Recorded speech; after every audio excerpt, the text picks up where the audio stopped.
Hello guys, may mais ako at yung duguan naman. Kasi paborito ko ng duguan. Ang sobrang sarap. Winduwata. Ang sarap guys.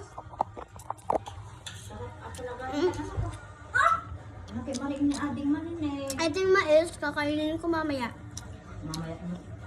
Tutama ka rin? Naroon? Kasi yun na guys. Lang? Ha? Hindi ko alam.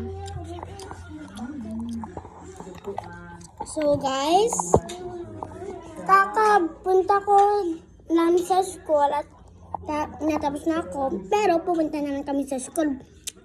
Lunch time namin ito. Masarap.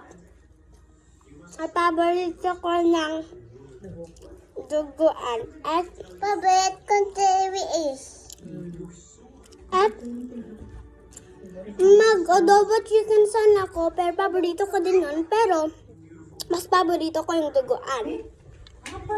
Ano iwala-wala ah? Ano ang data? Ititar kini ate. Sayang. Happy ako, guys. Ang sarap, guys. Isa na eh. Pinaperte ka rin eh. Guys, ayaw nila yung ano niya. Anong tawag nun ma? Karne. Kaya kinuha ko. At ang cute na sobra yung ading ko. Bye guys. Ading.